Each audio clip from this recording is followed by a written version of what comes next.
Hello दोस्तों, स्वागत है आपका मेरे YouTube चैनल मैथ्स बिल्कुल बिल्कुल। आज हम क्लास 12 का जो हमारा मैथ्स का बैच है वो हम स्टार्ट करने वाले हैं। तो इसमें क्या है, हम बैच में सबसे पहले हम चैप्टर नंबर 1 को पढ़ेंगे। तो देखो, मैं चैप्टर 1 को स्टार्ट करने से पहले 2-3 बात बता देता हूँ आपको। देखो, आप इस क्लास लेने के बाद आपको किसी भी कोचिंग या किसी भी ट्यूशन को लेने की आवश्यकता बिल्कुल भी नहीं पड़ेगी। मैं एक एक पॉइंट को बहुत अच्छी तरह से कवर कराऊंगा, थोड़ी सी भी कसर नहीं बचेगी बिल्कुल भी, क्योंकि आप इस क्लास को लगाकर आप आरडी शर्मा तक की बुक भी बड़े आराम से कवर कर रहे हो। तो पहले क्या है, हम एनसीईआरटी बुक को खत्म करेंगे, इसके बाद हम आरडी शर्मा पर चलेंगे, ठीक है ना। तो एनसीईआरटी का जो हमारा फर्स्ट चैप्टर है रिलेशन एंड फंक्शन, उसके बारे में आज हम पढ़ने वाले हैं। तो ये जो हमारी जो क्लास है ना, वो आज हमारी रिलेशन की इंट्रोडक्शन क्लास है। इसमें मैं रिलेशन के बारे में बताऊंगा, क्योंकि जो इसमें 12th क्लास में जो रिलेशन है ना, उसमें 3 टाइप्स का रिलेशन बताया गया है, मतलब कि टाइप्स ऑफ रिलेशन बताया गया है। एक तो हमारा रिफ्लेक्सिव, एक सिमेट्रिक और एक कॉन्जुगेट और इक्विवेलेंस रिलेशन। तो ये क्या है भाई, ये टाइप जानने से पहले तो हमें ये पता होना चाहिए कि रिलेशन क्या होता है। तो जब तो हम ये जान पाएंगे कि सिमेट्रिक रिलेशन कौन सा है, कि कॉन्जुगेट रिलेशन कौन सा है। अभी हमें यही नहीं पता कि रिलेशन क्या होता है। वैसे तो तुम्हें पढ़ रखा है 11th क्लास में, लेकिन बच्चे क्या होता है भूल जाते हैं, 12th क्लास तक आ जाते हैं। आप भी थोड़ा भूल गए होंगे, तो इसलिए क्या करता हूँ, पहले रिकॉल करा देता हूँ कि 11th क्लास में हमारा रिलेशन था क्या, ठीक है। तो रिलेशन जानने से पहले हम जानेंगे कि हमारे सेट्स क्या होते हैं, क्योंकि सेटों का ही जो आगे वाला रूप होता है वो हमारा रिलेशन होता है ना। तो इसमें सबसे पहले हम जानेंगे कि सेट क्या होता है। तो हमारा पहला टॉपिक है सेट्स, ठीक है। तो सेट्स क्या होता है, देखो सेट्स की जो डेफिनेशन होती है वो लिखा देता हूं पहले। सेट को हम बोलते हैं the collection of well defined object, मतलब किन्हीं भी वेल डिफाइंड ऑब्जेक्टों का जो कलेक्शन होता है वो हमारा सेट कहलाता है। देखो, आप इसके बारे में जानते होंगे, कलेक्शन मतलब किसी भी चीज को इकट्ठा करना, ठीक है, और ऑब्जेक्ट मतलब कोई भी वस्तु, ठीक है ना। कोई भी वस्तु, कोई भी चीज क्या हो सकती है, हमारी ऑब्जेक्ट। इसमें जो नया वर्ड है वो हमारा है वेल डिफाइंड। तो इसके बारे में जानते हैं वेल डिफाइंड होता क्या है। देखो, वेल डिफाइंड हमारा वो ऑब्जेक्ट होता है जिसकी डेफिनेशन बिल्कुल क्लियर होती है, मतलब जिसकी डेफिनेशन हर किसी के लिए क्या होती है, सेम होती है। जैसे कि अगर मैं बोलता हूँ कि वो वोवेल्स ऑफ इंग्लिश अल्फाबेट, मतलब इंग्लिश अल्फाबेट के वोवेल्स बताओ, तो वोवेल्स क्या होते हैं, वोवेल्स हमारे पास होते हैं ए ई आई ओ यू, यही होते हैं। तो किसी से ही पूछोगे, अगर मान लो पाकिस्तान के किसी बच्चे से पूछते हैं, किसी अमेरिका के बच्चे से पूछते हैं, तो वो भी यही बताएगा कि वोवेल्स क्या होते हैं, 5 ही होते हैं, ए ई आई ओ यू। तो ये हमारे लिए क्या हो गया, वेल डिफाइंड केस हो गया। जैसे कि मैं बोलता हूँ कि नेचुरल नंबर का एक सेट, भाई किसी से बच्चों से अगर तुम पूछोगे नेचुरल नंबर, तो वो यही बताएगा कि 1 से स्टार्ट होगा, वो कहाँ तक आता है, इंफिनिटी तक, और उसमें कोई भी नेगेटिव नहीं होता, मतलब सारे पॉजिटिव नंबर क्या होते हैं, हमारे नेचुरल नंबर होते हैं, ठीक है। तो वेल डिफाइंड मतलब जो हर किसी के लिए डिफाइन करा जा सकता है, मतलब कि हर किसी के लिए सेम होता है। ऐसा नहीं कि किसी और के लिए वो अलग हो गया। जैसे कि अगर मैं कह देता हूँ, बताओ कि 5 बेस्ट क्रिकेटर बताओ, तो ये डेफिनेशन जो है वो हर किसी के लिए क्या हो सकती है, अलग अलग हो सकती है।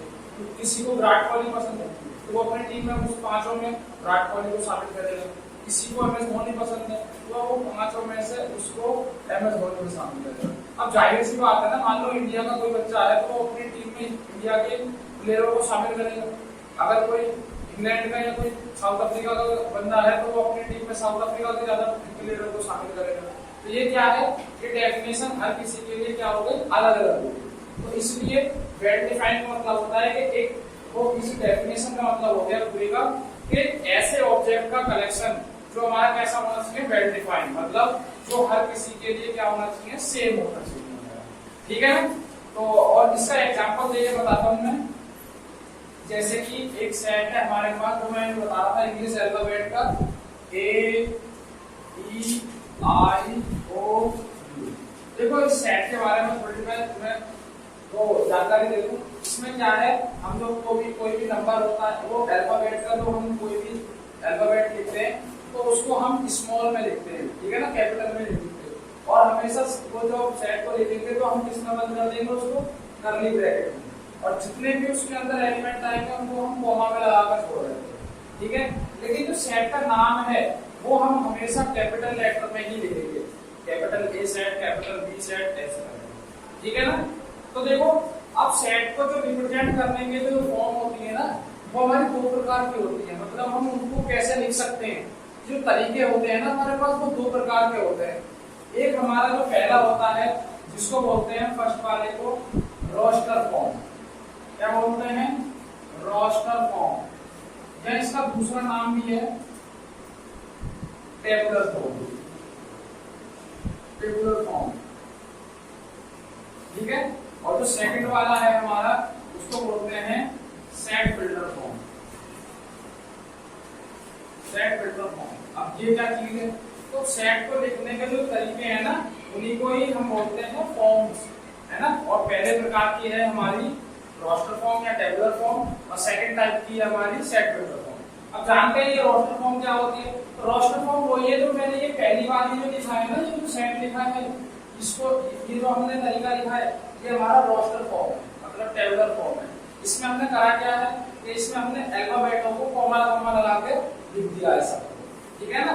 इसी को टेबुलर फॉर्म लिखते हैं। जरूरी नहीं है अल्फाबेट ही हो, उसमें नंबर भी आ सकते हैं, ठीक है ना। और जो हमारा सेट फिल्टर होती है, अगर मैं इसी को ही सेट फिल्टर फॉर्म में लिखूं तो इसको मुझे ऐसे लिखना पड़ेगा, मतलब मुझे डेफिनेशन डिफाइन करनी पड़ेगी इसकी। इसको मैं लिखूंगा x सच दैट, ये जो पॉइंट होते हैं तो इनको हम सच दैट बोलते हैं, ठीक है ना। x such that x is vowels of English alphabet,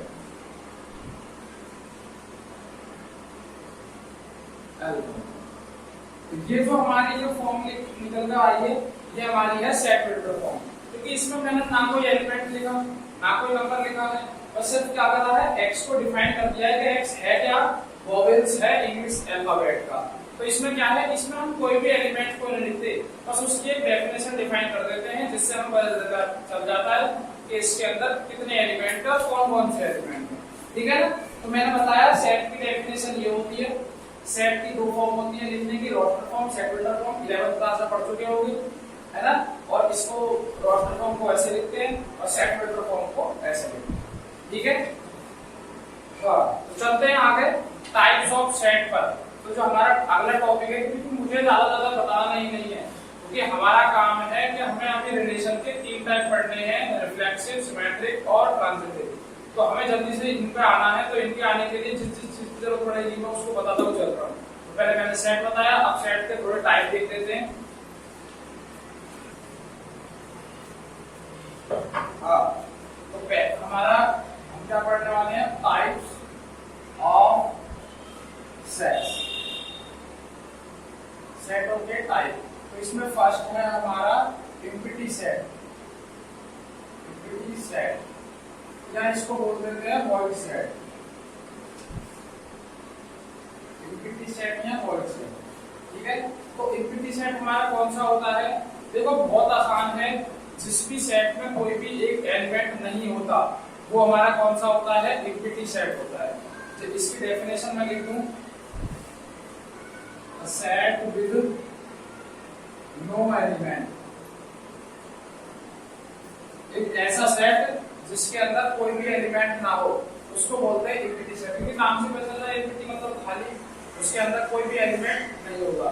उसको डिनोट हम किससे करते हैं, देखो, इज डिनोटेड बाय 5 एंड, मतलब या तो 5 लिख सकते हैं। 5 का मतलब क्या होता है, एम्प्टी सेट होता है।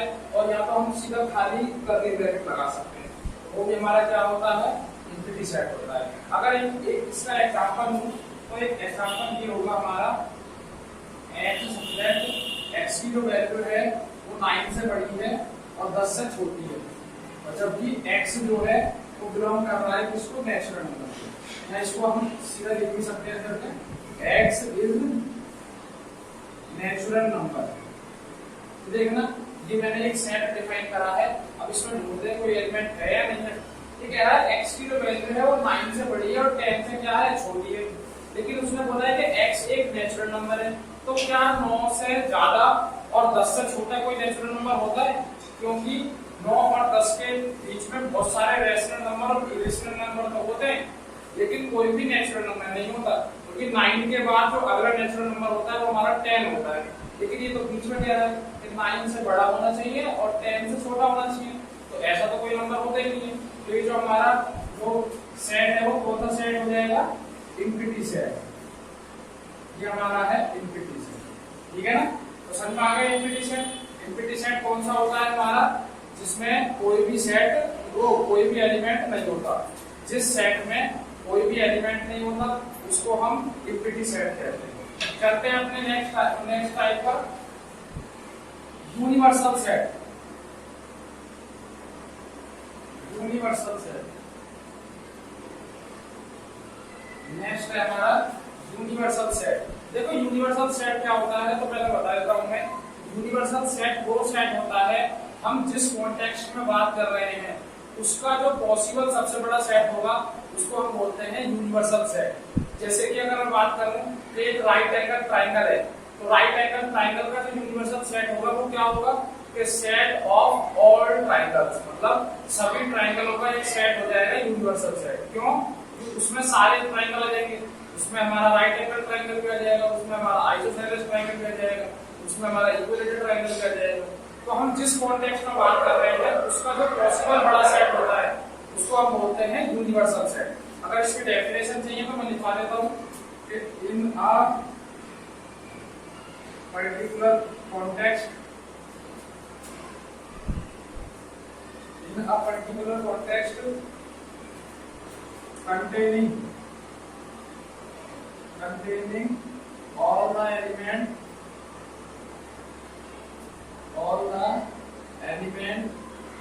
of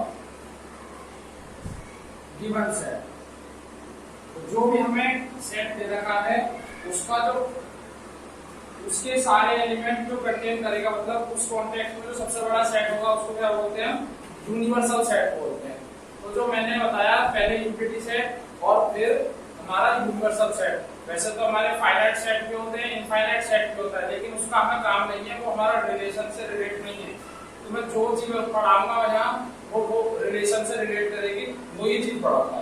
तो इसमें क्या है, आगे हम पढ़ने वाले हैं सबसेट, ठीक है ना, क्योंकि हमें रिलेशन में जाने से पहले हमें सबसेट के बारे में जानकारी होनी चाहिए, तो इसलिए पहले समझते हैं सबसेट को।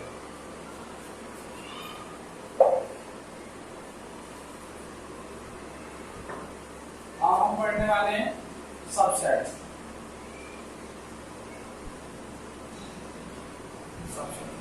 पहले डेफिनेशन दिखा देता हूं, है ना, पहले डेफिनेशन दिखा देता हूं। A set B is said to be a set B said to be a subset of set A। ये सेट B को हम सेट A का सबसेट जब बोलेंगे तब बोलेंगे if every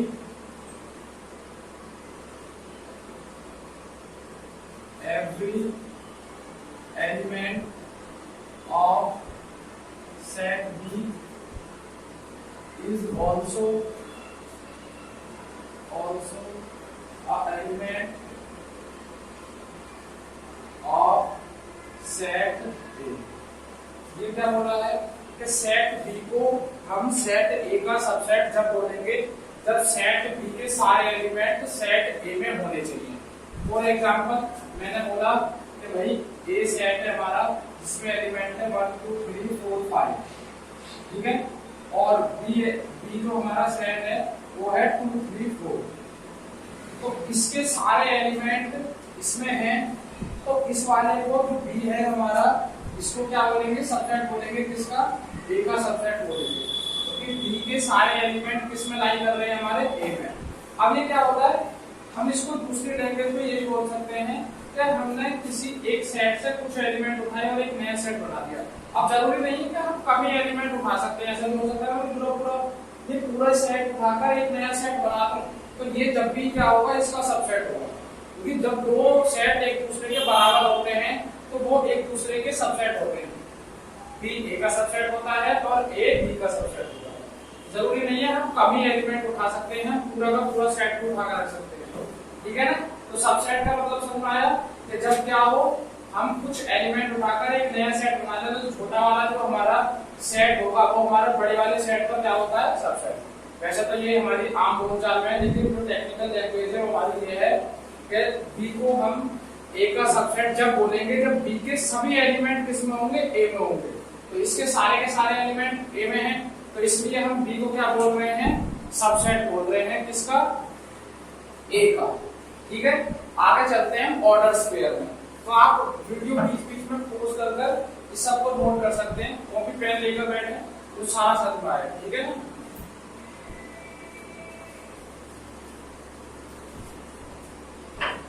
अगला हमारा टॉपिक है order square.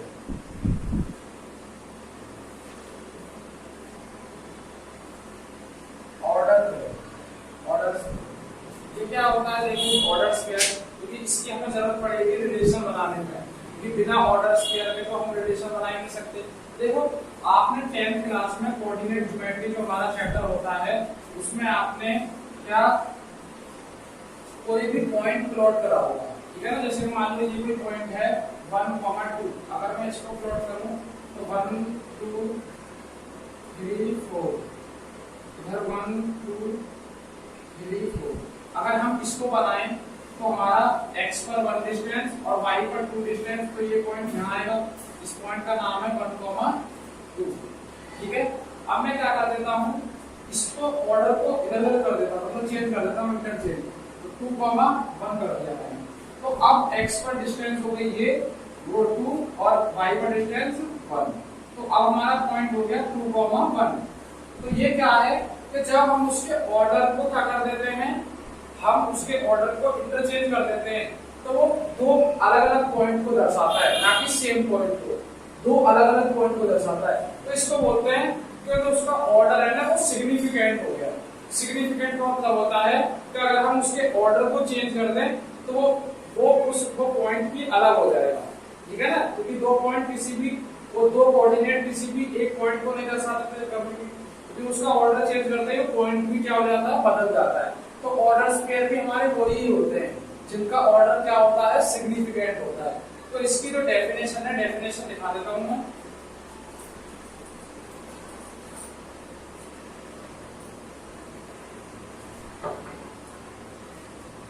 Pair of element where order are significant.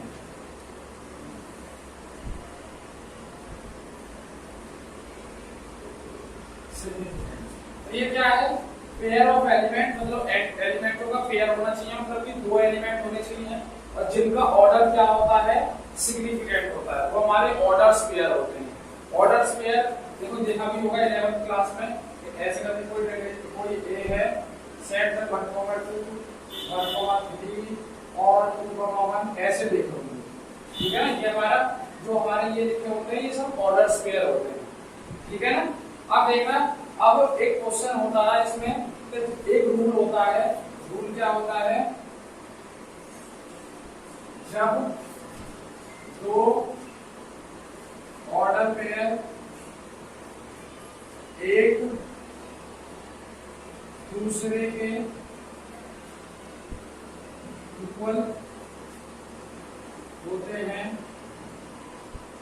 तो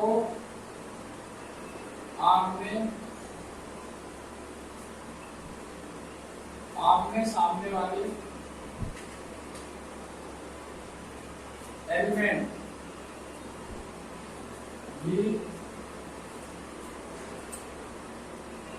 इक्वल होते हैं। ये क्या है, देखो ऐसे क्वेश्चन 11th में आ गए होंगे, दो नंबर में क्वेश्चन आते हैं ऐसे कि फिर क्या, फिर मान लो ये x+1 और ये y+2 है और ये इक्वल है इस ऑर्डर स्क्वायर के 5,7 के, मतलब ये भी ऑर्डर स्क्वायर है, ये भी ऑर्डर स्क्वायर है और दोनों ऑर्डर स्क्वायर क्या है, एक दूसरे के बराबर है। तो यहाँ से पूछ लिया जाए बताओ x की वैल्यू और y की वैल्यू क्या है। तो हम कैसे करते हैं, इस वाली वैल्यू को इस वाली वैल्यू के इक्वल, x+1 को 5 के इक्वल, तो x की वैल्यू यहाँ से आ गई 4 और y+2 को 7 के इक्वल, यहाँ से y की वैल्यू आ गई 5। ऐसे छोटे छोटे क्वेश्चन पूछ लिए जाते हैं। ये किस पर बेस होते हैं, एक रूल होता है कि जब दो ऑर्डर स्क्वायर एक दूसरे के बराबर है तो उनके आमने सामने वाले एलिमेंट भी क्या होते हैं, बराबर होते हैं। तो अब अगले टॉपिक पर चलते हैं, Cartesian product of two sets. क्योंकि जब दो सेटों का कार्टेशियन प्रोडक्ट नहीं पता होगा तो रिलेशन नहीं बता सकते, कि जो हमारा रिलेशन होता है वो कार्टेशियन प्रोडक्ट का ही तो क्या सबसेट होता है, वो तो हम आगे डिस्कस करेंगे। ठीक है, हाँ, नेक्स्ट टॉपिक है हमारा Cartesian product of two sets. Cartesian product of two sets, दो सेटों के बीच का कार्टेशियन प्रोडक्ट। अब ये क्या होता है, तो इसकी डेफिनेशन एक बार बता दूं। If A, B are two sets, हमारे पास A और B दो सेट हैं, तो the set of all orders pair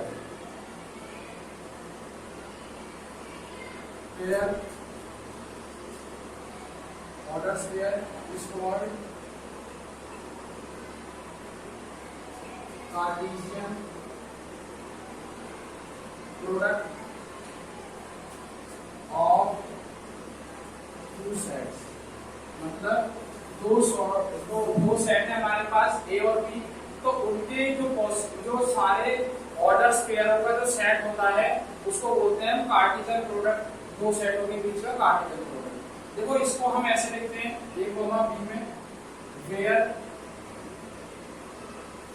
A जो बिलोंग करता है वो ए सेट को, तो पहले वाले सेट को, और जो हमारा बी बिलोंग करेगा वो दूसरे वाले सेट को। जैसे कि इसको देखते हैं कार्टेशियन प्रोडक्ट को, मान लो ए हमारे पास सेट है 1,2 और हमारे पास कोई बी सेट है a, b, तो जो इनका कार्टेशियन प्रोडक्ट होगा उसको लिखते हैं हम a क्रॉस b।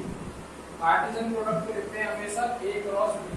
इसको हम ऐसे निकालेंगे, पहले इसको इसके साथ 1,a, फिर 1,b, 2,a और 2,b। ये जो हमारा निकल कर आया है वो हमारा आया है क्या, कार्टेशियन प्रोडक्ट। अब इसमें सारे ऑर्डर्स पेयर है ना, तो ये चार ऑर्डर्स पेयर है, ठीक है ना। और देखो इसके जो पहले एलिमेंट है वो किसको बिलोंग कर रहे हैं, पहले वाले को। तो ये बताया मैंने इधर कि जो हमारा पहला वाला ए जो होता है वो हमारा पहले वाले सेट को, और जो बी होता है वो दूसरे वाले सेट को। अब देखो बी के जो एलिमेंट है ए बी, ये हमारे किस में है, बी में है, ठीक है ना। तो ये होता है हमारा Cartesian product of two sets. अगर ये निकालना है, मान लो ए में हमारे नंबर ऑफ मतलब एलिमेंट कितने हैं, वो 2 हैं, और बी में कितने नंबर वो एलिमेंट है, हमारे एलिमेंटों की संख्या कितनी है, 2 है। अगर हमें निकालना है कि number of A cross B में कितने होंगे, तो ये इक्वल होता है number of A plus number of B, मतलब बी में कितने एलिमेंट है। तो हमारे ए में कितने एलिमेंट थे, 2, बी में कितने एलिमेंट थे, 2, तो ए क्रॉस बी में 4 एलिमेंट होंगे। तो इसमें है 4 एलिमेंट, 1 2 3 4 एलिमेंट है इसमें। तो हमारा कार्टेशियन प्रोडक्ट हमारा खत्म हो गया। अब हम चलते हैं अपने नेक्स्ट टॉपिक पर, और इम्पोर्टेंट टॉपिक को हमें पढ़ना है रिलेशन पर, ठीक है ना।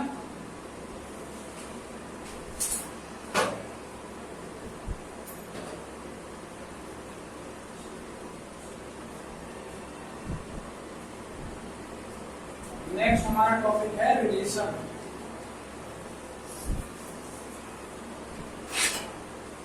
रिलेशन, तो रिलेशन की हमारी डेफिनेशन होती है let A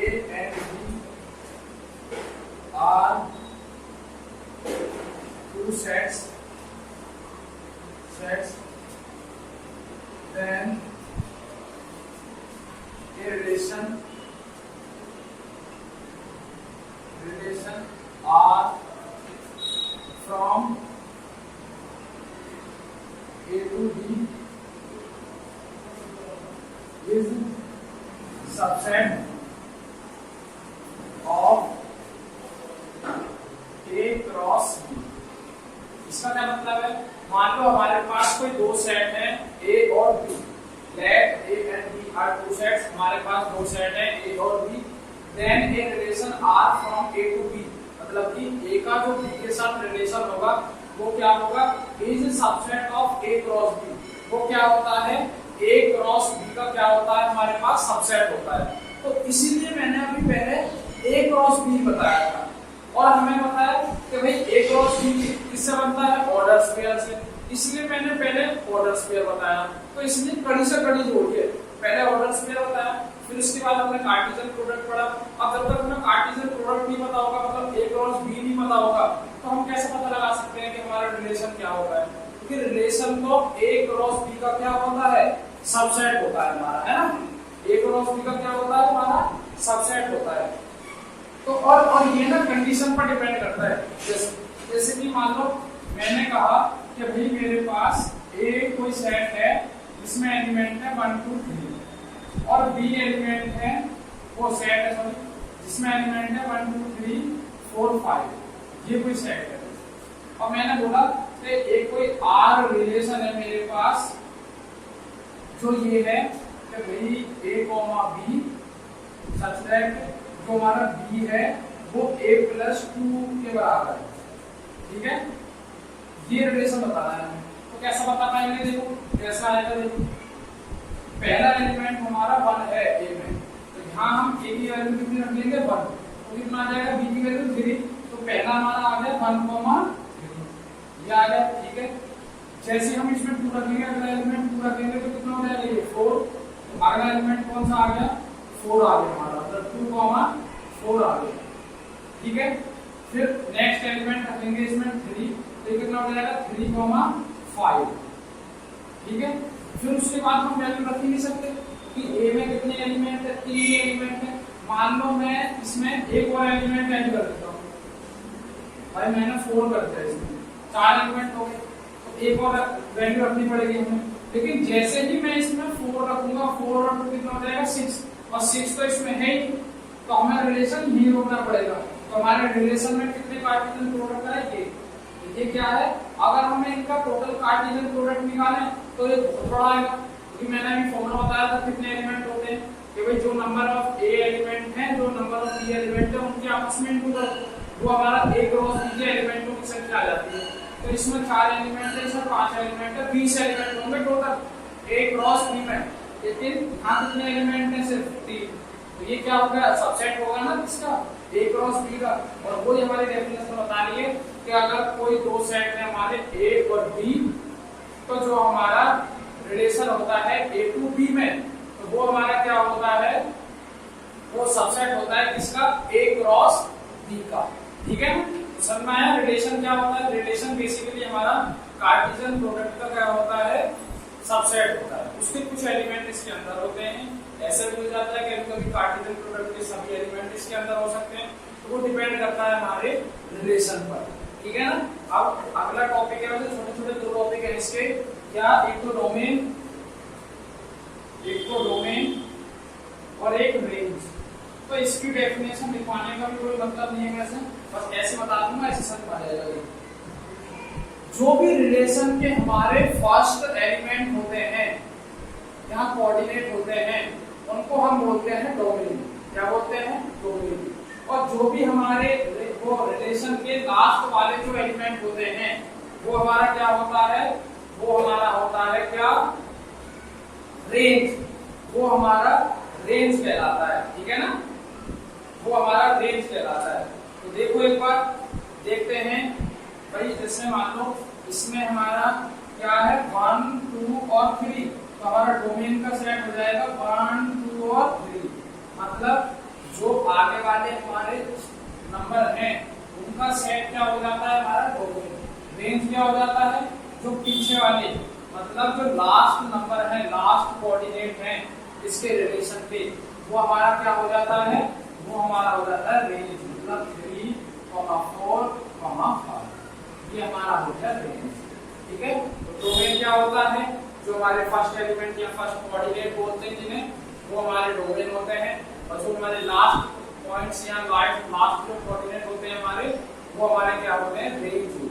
ठीक है, अब चलते हैं आगे नेक्स्ट टॉपिक पर, हम रिलेशन के टाइप पर, रिलेशन के टाइप पर चलते हैं।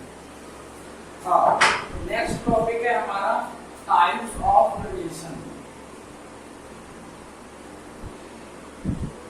टाइप्स ऑफ रिलेशन, रिलेशन का टाइप। ठीक है, तो इसमें देखो फर्स्ट टाइप है हमारा इम्पिटी रिलेशन। इम्पिटी रिलेशन, तो इसीलिए देखो मैंने सिर्फ क्या बताया था, इम्पिटी सेट बताया था, क्योंकि तो यहाँ इम्पिटी रिलेशन की बात चलती है। तो इम्पिटी रिलेशन से पहले हमें ये भी पता चलना चाहिए कि इम्पिटी सेट क्या होता है। याद करो मैंने इम्पिटी सेट क्या बताया था, तो मैंने इम्पिटी सेट बताया था कि ऐसा सेट जिसमें कोई भी एलिमेंट ना हो, वो हमारा होता था इम्पिटी सेट। और नाम से पता चलता है इम्पिटी रिलेशन क्या होगा, कि एक ऐसा रिलेशन जिसके अंदर कोई भी एलिमेंट ना हो, मतलब कोई भी ऑर्डर स्क्वायर ना हो। ठीक है, मतलब कोई भी ए जो सेट है वो बी सेट से कोई भी क्या ना होना चाहिए, मतलब रिलेट नहीं करना चाहिए, रिलेशन नहीं होना चाहिए उसका। अब जो हम रिलेशन पढ़ने वाले हैं ना, वो हम ए टू ए में पढ़ने वाले हैं, ए टू ए में।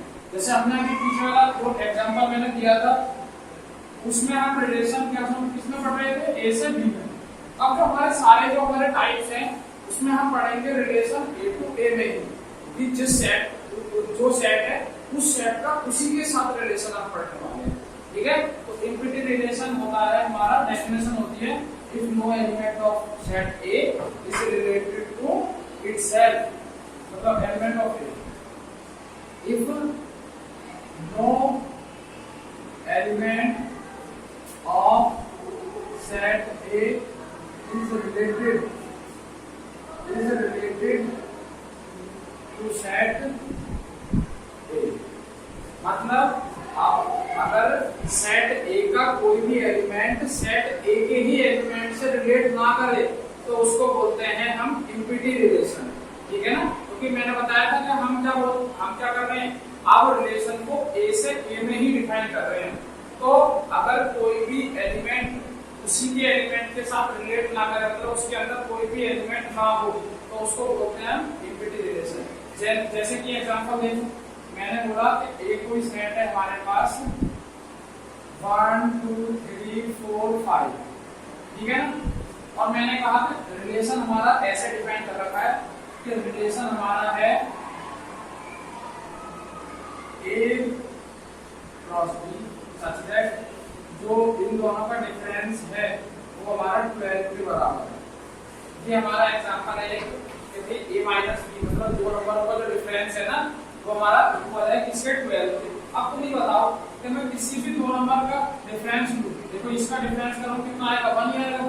इन दोनों का डिफरेंस करो 1 ही आ रहा, इन दोनों का डिफरेंस 1 का 4 के साथ करो जब भी 3 आ रहा है। तो किसी भी एलिमेंट का अगर हम आपस में डिफरेंस करें तो 12 तो बैठ ही नहीं रहा, तो इसमें तो कोई भी एलिमेंट नहीं है। तो ये हमारा जो सेट, वो जो हमारा रिलेशन है, ये वाला क्या बन जाएगा, ये इम्पिटी रिलेशन। इम्पिटी रिलेशन, ठीक है ना, कौन सा वाला, ये वाला जो रिलेशन है हमारा, वो हमारा बन जाएगा इम्पिटी रिलेशन। क्यों, अरे इसमें एक भी एलिमेंट नहीं है, क्योंकि अगर हम दोनों का डिफरेंस देखें तो किसी भी दो एलिमेंटों का जो डिफरेंस है वो 12 के इक्वल बैठ ही नहीं रहा। तो हमारा ये वाला जो रिलेशन हो गया वो कैसा हो गया, empty relation.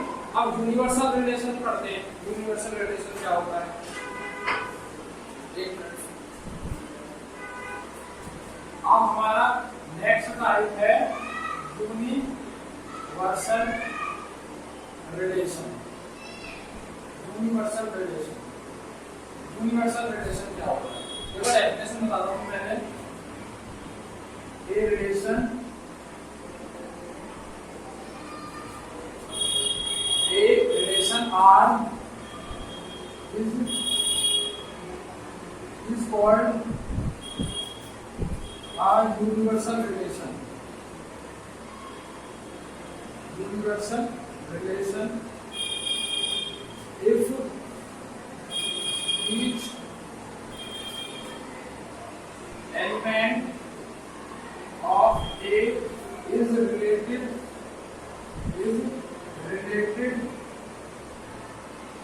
Related to set A.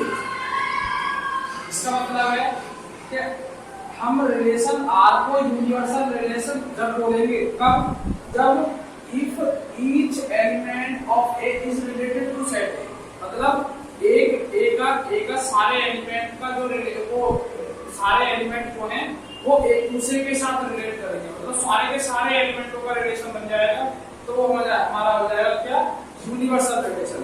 इसका एग्जांपल तुम देखो, मान लो हमारे पास कोई ए सेट है 1 2 3 4 5 है ना, और मैंने कहा कि एक रिलेशन ऐसा है कि ए बी सच दैट जो हमारा ए बी का जो डिफरेंस है वो 0 या 0 के इक्वल है, ठीक है, डिफरेंस दोनों का क्या है, 0 या 0 के इक्वल है। अब तुम ही बताओ कि इनमें से किसी भी दो नंबर का अगर मैं डिफरेंस लूं तो 0 से बड़ा होगा, 0 से बड़ा ही होगा, तो अगर मैं 2 का 1 के साथ डिफरेंस करूं तो कितना आ रहा है 1 तो 0 से बड़ा होता है, अगर मैं 1 का 4 के साथ लूं तो कितना आ रहा है 3, वो भी बड़ा होता है।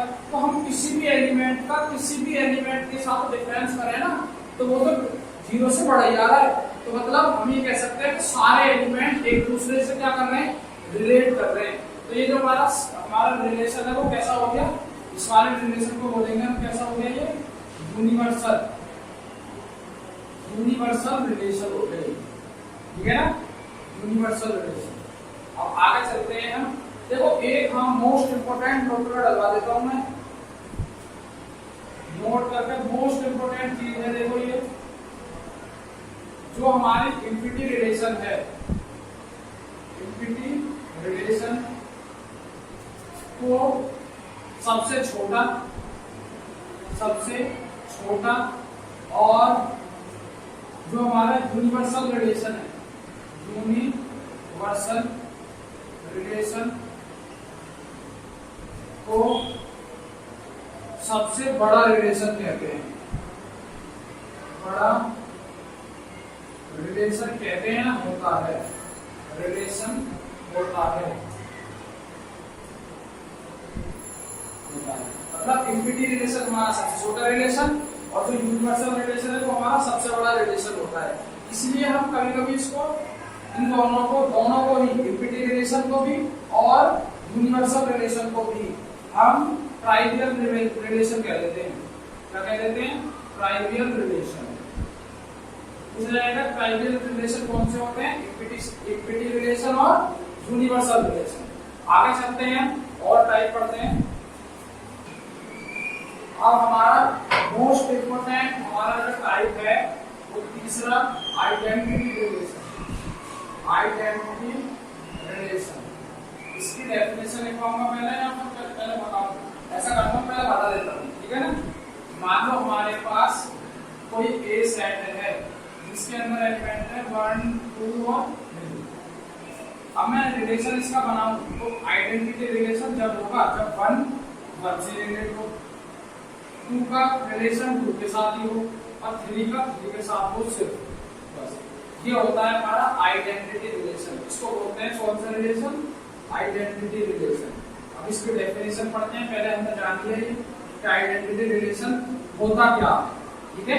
तो आइडेंटिटी रिलेशन क्या होता है, जिसके सभी एलिमेंट एक ही दूसरे से होते हैं, बस सिर्फ अगर 1 है तो 1 से रिलेट करेगा सिर्फ, और 2 से रिलेट करेगा और 3 से रिलेट करेगा, बस। तो इसकी डेफिनेशन होती है IA is called an identity relation if every element of set A is related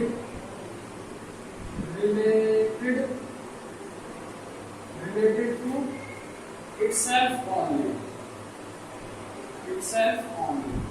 इसका मतलब अगर किसी सेट A का कोई भी एलिमेंट सिर्फ अपने से ही रिलेट कर रहा है, बस मतलब इसमें इनके अलावा और कोई एलिमेंट नहीं आना चाहिए, मान लो इसके अंदर 3 एलिमेंट है तो 1 1 के साथ रिलेट करेगा, 2 2 के साथ ही और 3 3 के साथ रिलेट करेगा, ठीक है ना।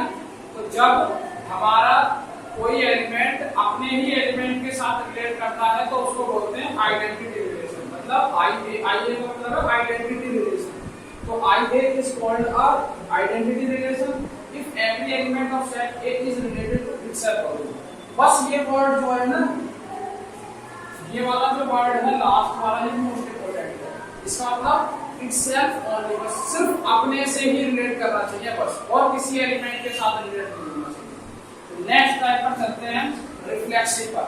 ये हमारा 12th का बेस आ गया। जितना भी मैंने अभी तक करवाया है वो हमारा 11th का पार्ट था।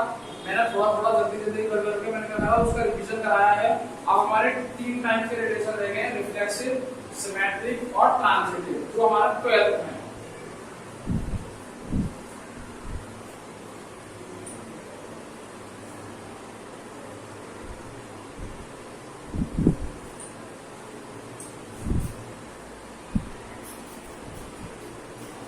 तो अगला वाला है हमारा कौन सा, reflexive relation. Reflexive relation, reflexive relation क्या होता है, पहले डेफिनेशन जान लेते हैं, उसके बाद हम उसको जानेंगे, ठीक है ना। A relation is called a reflexive relation if every element of set A is related itself।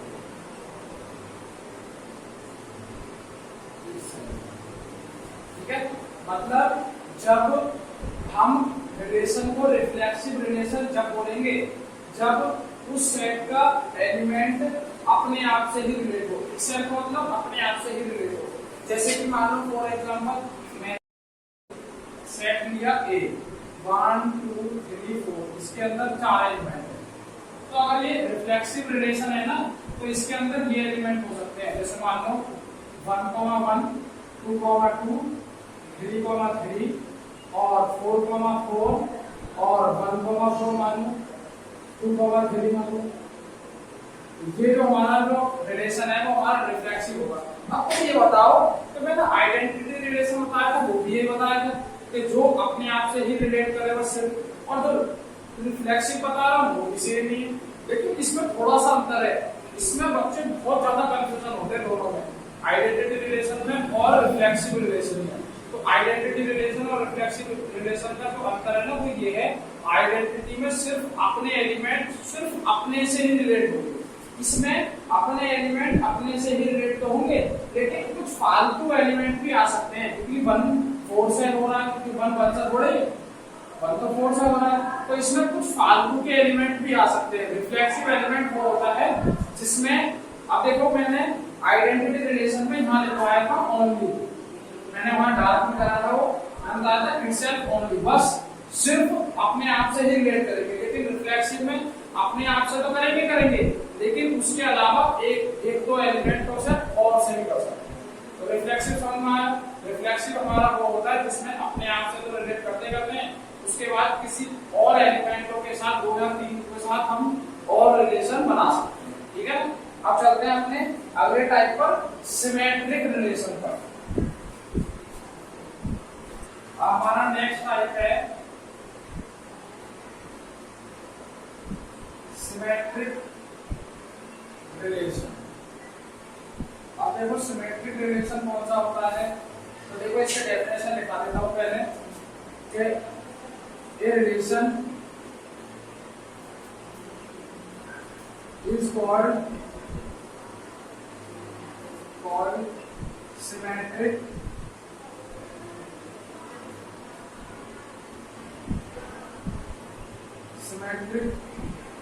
relation if A B belong कर रहा है R को, B belong कर रहा है C को, C belong कर रहा है D को, D belong कर रहा है E को, E belong कर रहा है F को, F belong कर रहा है G को, G belong कर रहा है H को, H belong कर रहा है I को, I belong कर रहा है J को, J belong कर रहा है K को, K belong कर रहा है L को, L belong कर रहा है M को, M belong कर रहा है N को, N belong कर रहा है O को, O belong कर रहा है P को, P belong कर रहा है Q को, Q belong कर रहा है R को, R belong कर रहा है S को, S belong कर रहा है T को, T belong कर रहा है U को, U belong कर रहा है V को, V belong कर रहा है W को, W belong कर रहा है X को, X belong कर रहा है Y को, Y belong कर रहा है Z को, Z belong कर रहा है, ठीक है। अब चलते हैं अपने अगले टाइप पर, सिमेट्रिक रिलेशन। तो B comma A B R को ही बिलोंग करना चाहिए, जहां फोरन ए और बी जो है वो आर को बिलोंग, वो सॉरी ए सेट को बिलोंग, ठीक है ना। इसका मतलब कि वो वाला रिलेशन हमारा सिमेट्रिक होगा जिसमें अगर ए कॉमा बी आर को बिलोंग कर रहा है तो बी कॉमा ए भी आर को बिलोंग करना चाहिए। मान लो जैसे मैं एक एग्जांपल दे रहा हूं अभी, ये कोई सेट है हमारे पास ए जिसके अंदर एलिमेंट है 1, 2, 3, 4। अब हमारा रिलेशन अगर ये सिमेट्रिक है तो अगर मैंने यहाँ 1, 2 लिखा तो इसी में ही 2, 1 भी होना चाहिए जब ये हमारा सिमेट्रिक होगा। अगर मैंने 2, 3 लिखा तो यहाँ 3, 2 भी होना चाहिए जब ये क्या होगा हमारा सिमेट्रिक कहलाएगा। अब देखो ये रिलेशन जो है वो सिमेट्रिक रिलेशन का एग्जांपल है। क्यों? अगर 1, 2 है तो 2, 1 भी है, मैंने बताया अगर a, b है तो b, a भी उसमें होना चाहिए। अगर 1, 2 भी है तो 2, 1 भी होना चाहिए। अगर 2, 3 है तो 3, 2 भी होना चाहिए, मतलब एक दूसरे के उल्टे भी उसमें होनी चाहिए। जब उसको हम क्या बोलेंगे, सिमेट्रिक रिलेशन बोलेंगे, अदरवाइज वो हमारा सिमेट्रिक रिलेशन नहीं होगा। अब हमारा नेक्स्ट टाइप है transitive relation, most important type है हमारा। नेक्स्ट है हमारा क्या, ट्रांजिटिव रिलेशन। ट्रांजिटिव रिलेशन है हमारा, देखो इसकी डेफिनेशन देखो, if A relation R is called transitive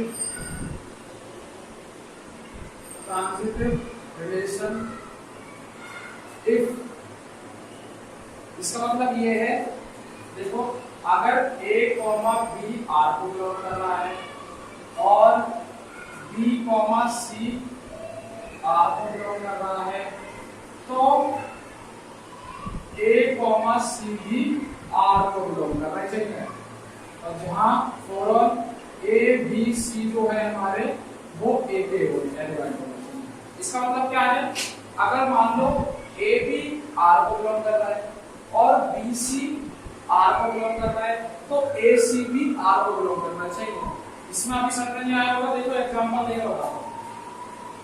मान लो हमारे पास कोई सेट है 1, 2, 3, 4, ये कोई एलिमेंट है उसके अंदर, तो ये रिलेशन r जो है वो हमारा ट्रांजिटिव जब होगा, कब होगा, जब मान लो यहाँ 1, 2 एक दूसरे से रिलेट कर रहे हैं और 2, 3 है तो 1, 3 भी उसके अंदर होना चाहिए, तब इसको हम ट्रांजिटिव बोलेंगे। देखो इसकी ये वाली जो हमारी कंडीशन है वो फुलफिल हो रही है नहीं हो रही, देखो a को भी r को बिलोंग कर रहे हैं तो 1, 2 r को बिलोंग कर रहे हैं, ठीक है। फिर जहां से हमने छोड़ा था वहीं से ही तीसरा एलिमेंट कोई आ गया b, c, तो देखो यहां से हमने छोड़ा था तो वहीं से स्टार्ट हुआ 2, 3। तो जो हमारे पहले और लास्ट के जो है ना ये भी हमारे एक दूसरे को बिलोंग करना चाहिए, तो हमारा ये कहलाएगा ट्रांजिटिव रिलेशन। अब जो लास्ट में है हमारा इक्विवेलेंस रिलेशन, वो हमारा क्या होता है कि इक्विवेलेंस रिलेशन जो है वो रिलेशन होता है जिसमें हम जो तीनों प्रॉपर्टी को सेटिस्फाई करता है, मतलब कि तीनों रिलेशन की प्रॉपर्टी को सेटिस्फाई करता है। क्योंकि पहला हमारा कौन सा पढ़ा था ना, रिफ्लेक्सिव, दूसरा सिमेट्रिक और तीसरा ट्रांजिटिव, तो उसको बारे में बता देता हूं मैं।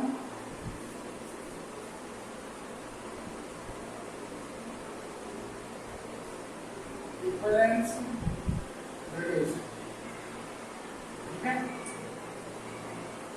Equivalence relation. तो पहले इसके बारे में डेफिनेशन पढ़ते हैं, फिर उसके बाद जानेंगे कि ये वही रिलेशन होता कौन सा, ठीक है ना। तो इक्विवेलेंस रिलेशन कौन सा होता है, a relation R is called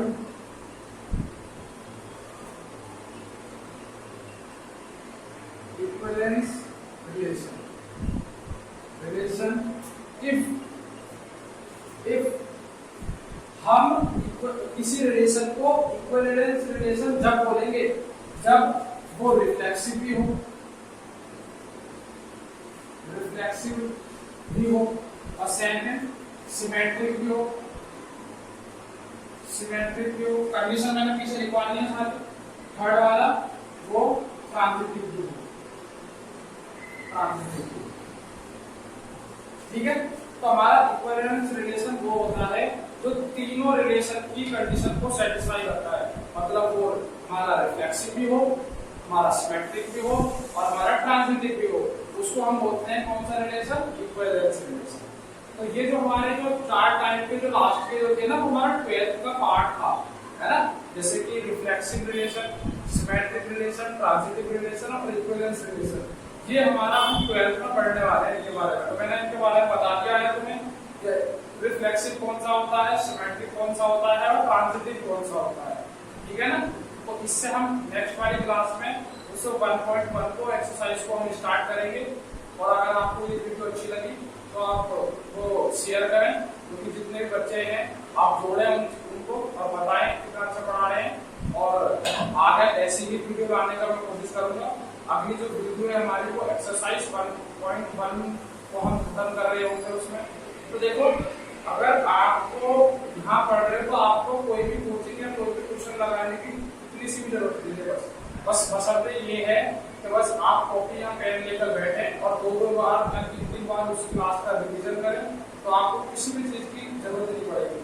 अगर आपको फिर भी कोई डाउट होता है तो आप मुझे कमेंट कर वीडियो को लिख सकते हैं, मैं उसका पूरा प्रयास करूंगा उसका डाउट क्लियर करने का, ठीक है।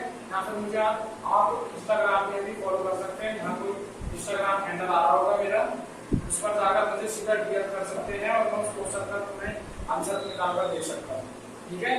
तो ओके।